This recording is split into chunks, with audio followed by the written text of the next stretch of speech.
Okay, so here I have a drawer front from a kitchen, and the surface has been scorched by a flare up in the oven, and I need to repair it. So what I'd like to do is remove the top surface, add back some material, then reshape it and stain it to match so it looks like it never happened. I don't happen to have a router bit that matches this cut, so I've come up with a pretty cool way to use the tilt feature on my table saw along with a jig that I'll construct to make this cut. Okay, so the jig that I'm going to make for this cut is pretty simple, consisting of 3 pieces, one on either side of the fence, at the height of the fence, and a cap to tie them together. And the workpiece will be fastened to the piece on the blade side of the fence. So let's go ahead and get this going. The first thing to do is put that workpiece against the fence, put the other piece of the jig right up against it, press firmly, and we'll shoot some.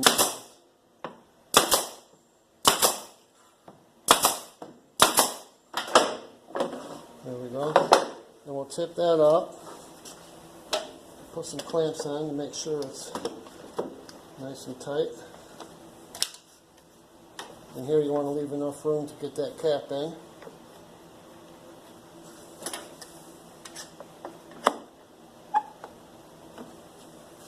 Okay, so slide this in.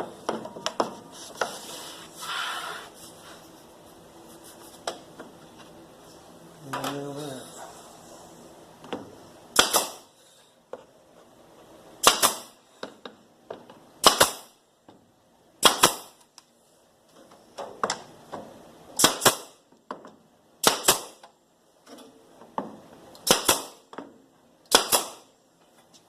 Okay, so now we have a nice sliding jig. It's going to allow this piece to remain in place while I slide it through that angle cut. Okay, so the next thing to do is figure out the angle that you're going to set your blade at. I've predetermined that mine should be right around 37.5 degrees, so I set it there, and that looks pretty good. I think that's right where we want to be. Okay, so after you've got, and it's going to be different for everybody. I mean, whoever knows what kind of of an angle you're going to end up with. But next thing to do after that is figure out the depth of the cut, and that's going to be a little trial and error also. You don't want to go too deep at first. You want to start, shy of the point, and then work it in a little bit. So I'm going to lock it in right where I think I'm a little bit light, and go ahead and give it a cut. Let's see what we are.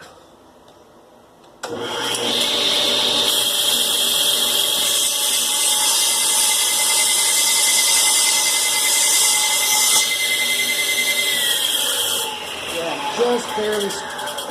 just barely scraping the surface of the angle, but the angle looks really good. So I'm going to go ahead and unlock this fence and move it in a hair, 1/16 maybe a little less. Let's see. What we're going to do is take off that surface.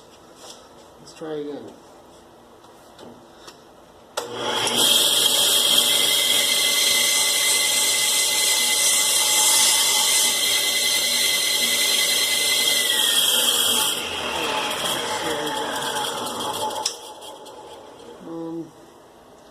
Yeah, I want to take off a little bit more than that because I think this burn is deeper. So I'll set it back in there.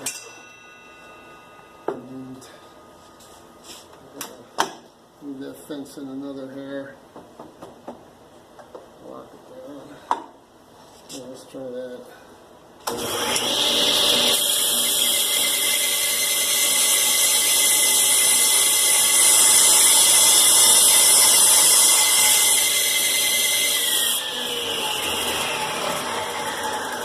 That looks good. That looks good. That's probably a 30-second, about what you'd get on a piece of veneer. So we'll go ahead and run that all the way across and see if we remove all of our charred portion.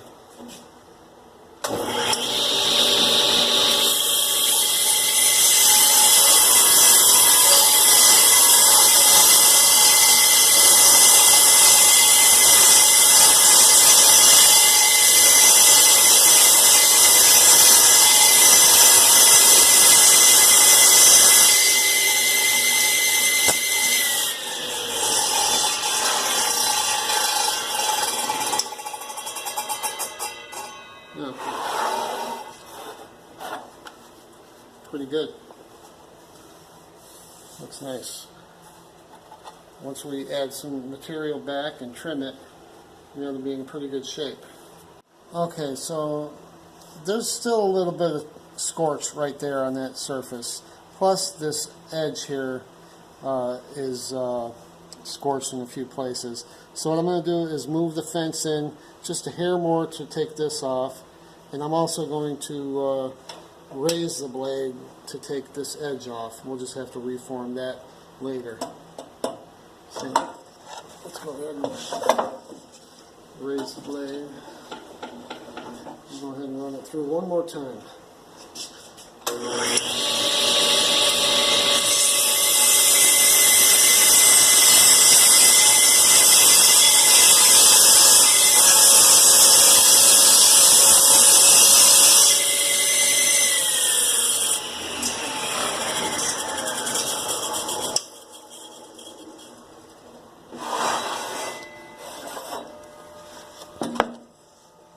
Okay. Okay, so now we gotta get the jig's falling apart, so that's making it easy. Just gonna get this piece off the jig, not a problem really. We'll be able to pry it off pretty easily.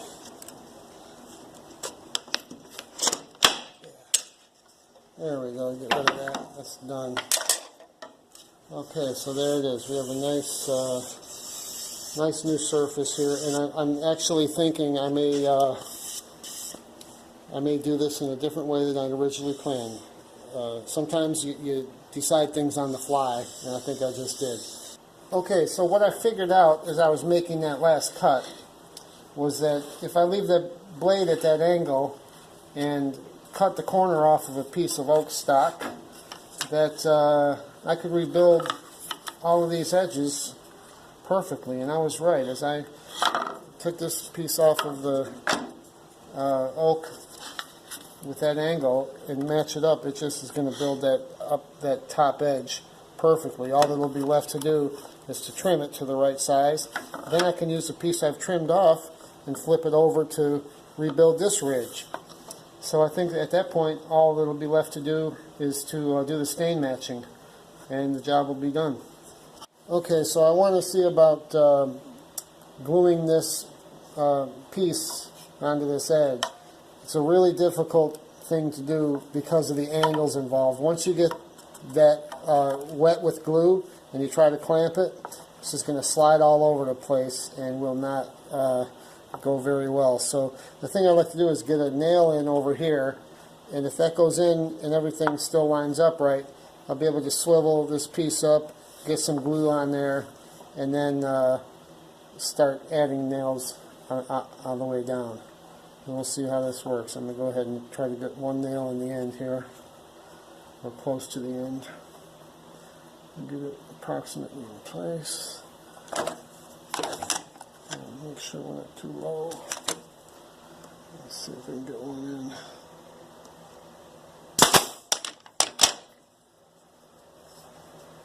Okay. That worked out pretty well. The nail is in there and it's keeping this piece in place. So I'm going to go ahead and put some glue on there. This is just regular wood glue. Good stuff. It does what it's supposed to do every time.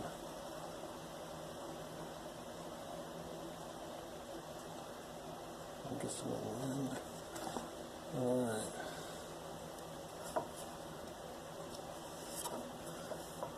Alright. So now we'll make sure that this end is matching up well. Let's see if we can get a nail in over there.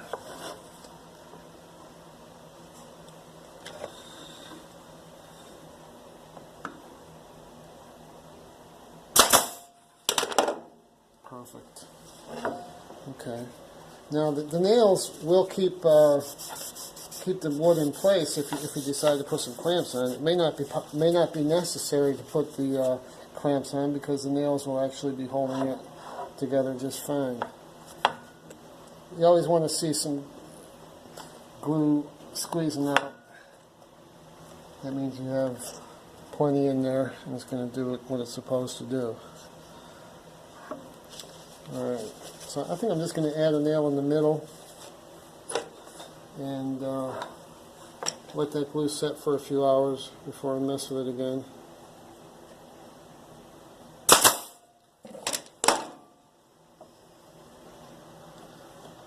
That looks good. Yep.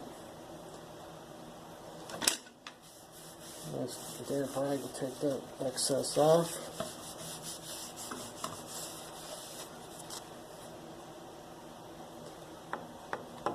Yep, I think that'll work. Alright, now the glue is set up. We got a nice solid piece here. But we have a nice ridge here on the back that we need to get rid of.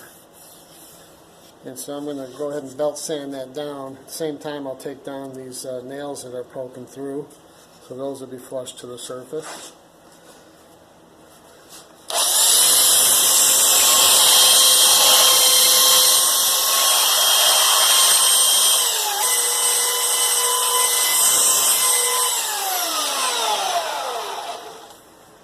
Let's get in there.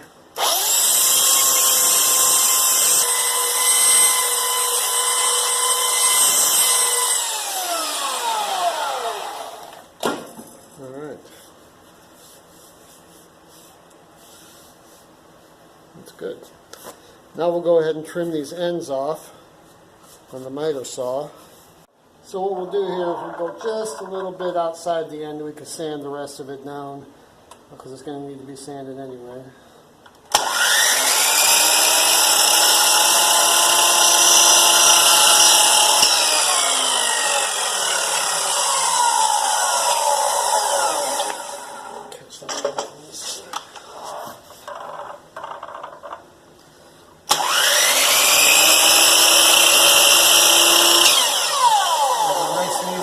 So you don't break it off.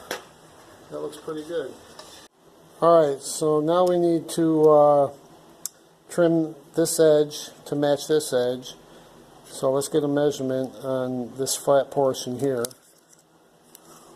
And looks like 7/16 of an inch. So then we'll make a mark over on the other side at 7/16.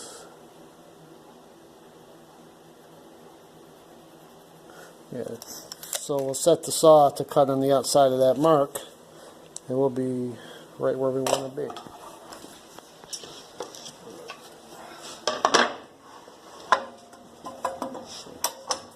Actually, that's pretty close right there. I think that'll do it. Alright, so let's run it through. Actually, lower that blade up a bit. There we go.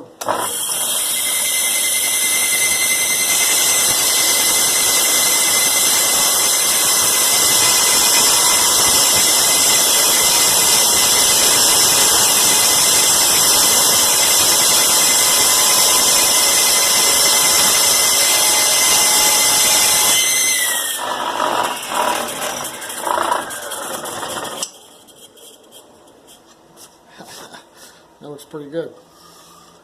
Alright, the piece that came off when I trimmed this edge is a little bit too big to put on here to make this ridge. So I had the original piece with the exact same angle. I was able to make a really nicely controlled cut off of that end and come up with this piece, which is going to be perfect, just what we need. Once again, though, impossible to clamp this piece on because it'll just slide due to the angle, and you can't put a nail in it because there's nowhere really for the nail to go. It'll just split. So I'm going to have to use some epoxy, and I'll go about 3-4 inches on the end, and I'll just hold it in place until it sets up, and then I'll move on down the line in increments until I get this whole thing put on. It takes a lot of patience, but it's worth it because it'll be where I want it to be, and it will not have slid off course. So I've already got this epoxy mixed up. It says it's 5-minute set time, but boy, when I'm holding it, it sure seems a lot longer. I don't know what it's going to do, so I'll just get it on there, and about 4 inches worth. That's all I can hold. And then once that's all set up, we'll move on. Okay, I got the piece of wood glued onto this edge here, and that went really well. After that, I went ahead and filled the nail holes and any other voids that I found in there, and then gave it a nice light sanding to smooth out the surface. Now it's ready for the color blending. And the first thing I want to do there is to get a clear coat on it, a sealer. I like to use shellac. It dries pretty quick and seals the wood really well. And also a clear coat will show you the true color of the wood, so that you have, you know, your starting point for adding the color.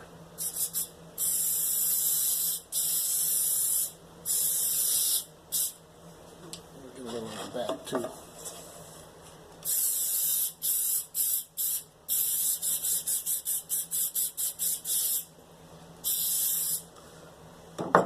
Okay, so we'll let that dry up for a few minutes. Alright, so the sealer coat's dried. Now I'm going to try to add some color and see where we end up. I've got these blend all sticks from Mohawk that are invaluable in my trade. And we're going to see if I got the right one here to dial this color in.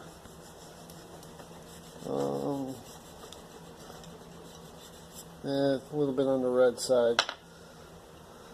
Try this lighter one and see if it gives us like a yellowy kind of look.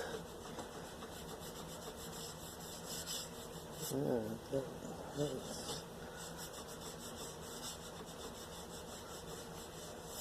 yeah, I don't know. These sticks right here, the way to use these is to rub it on and then work it out with your finger. You want it and get all the excess off there, and it'll leave some color, pretty sufficient amount of color in there. That looks pretty good. And I also have some toners that might work this color right in where we want it. So this does appear to be a little on the red side, but I do notice there's a lot of red in this piece of wood right here. It's this one in the middle is quite yellow. But I think if I get this on and take the excess off, that I can hit it with one of my yellow toners and bring it right into line where we want it.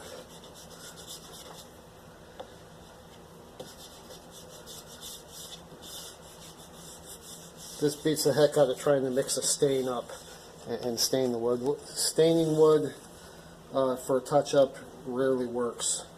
You really need these professional products to get it right where you want it. These things are kind of like a grease pencil, if you remember, if you're old enough to remember grease pencils. Don't see them around too often anymore. So yeah, this is giving a pretty good basic background color. And we may need to darken that grain. I'll show you how to do that after we tone it up a little bit too.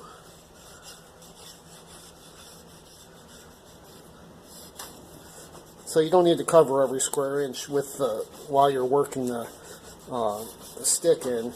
Your finger can move that around.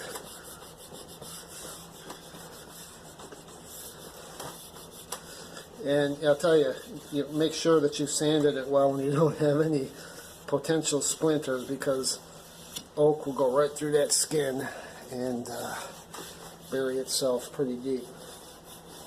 So make sure you got a smooth surface before you start doing this.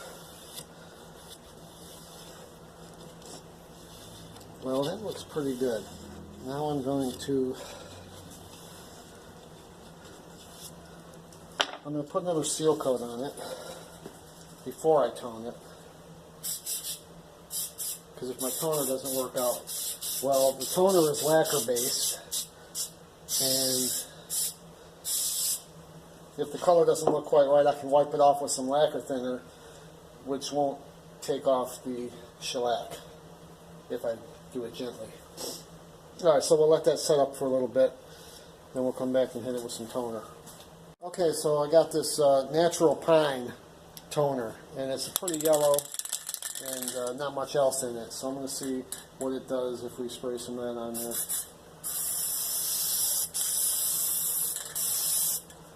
That looks pretty good. I like it. Yeah, good color. So now we'll let that dry, and then we'll darken that grain up. You can see we got a nice brown grain here, but the grain here isn't showing up too well. So we'll let that dry up, and then we'll put a little stain in there to add color to that grain. All right, the sealer has dried there, or the toner coat, and now I would like to, as you can see, this grain is darker up here than it is here on our the area we're working on. So what I'd like to do is wipe some stain over it, and the oak has such a deep defined grain that stain will lay in there and darken it, and we can wipe off the surface. Just have to do that with like a pad like this, or maybe some 4/0 steel wool. We'll only take it from the surface but won't take it from the grain. So we'll mix up some stain, and here's how we do that. I use a mixture of about 6:1 to 10:1 naphtha to boiled linseed oil. That's what I have in here. So we'll put some of that in the cup here. We're not going to need very much of it at all. And we'll mix that with some of this universal color from Mohawk. The stuff is really good. It mixes well with the oil that I have here. This, I believe, is Van Dyke Brown right here. You just get some on the brush, and it'll mix right in really nicely with that medium. That might actually be about the right color that we want. I was going to mix some black in too. In fact, I may do that later, but that looks pretty good. That might be our color. I'm going to take the surface down a little bit, because when you spray, it adds a little texture. So we'd like to flatten that out a little bit. So just nice light sanding with some 400 grit sandpaper.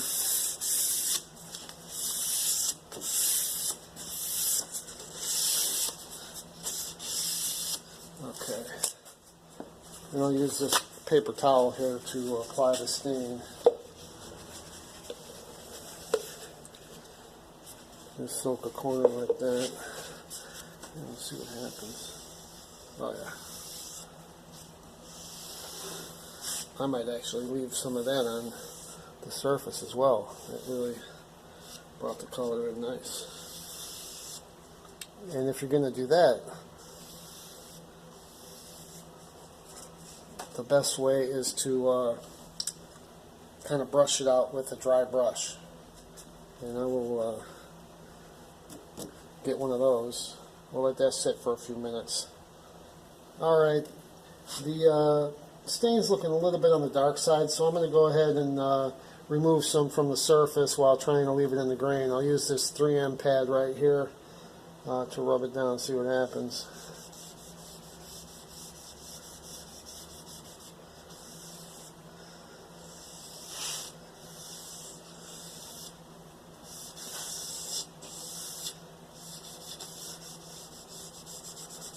That looks good.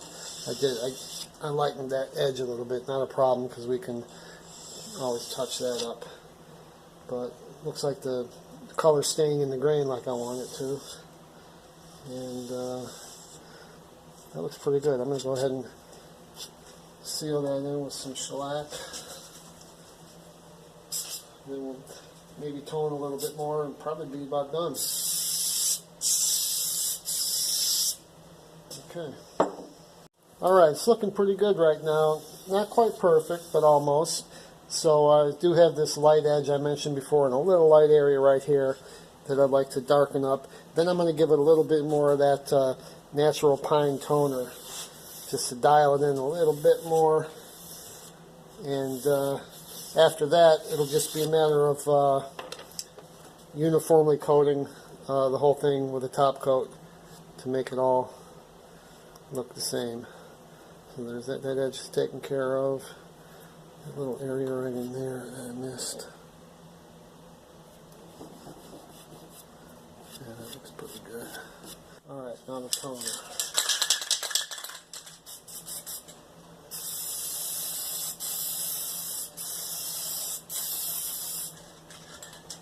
Yeah.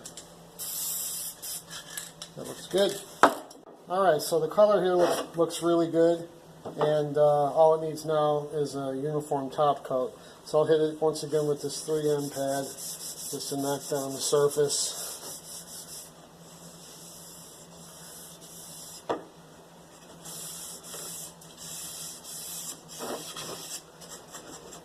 Take some of the overspray off from the other stuff.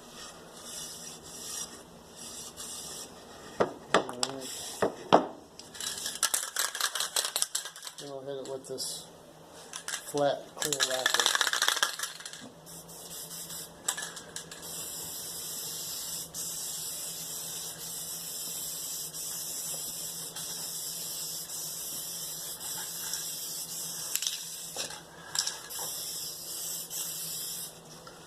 Alright, that'll do it.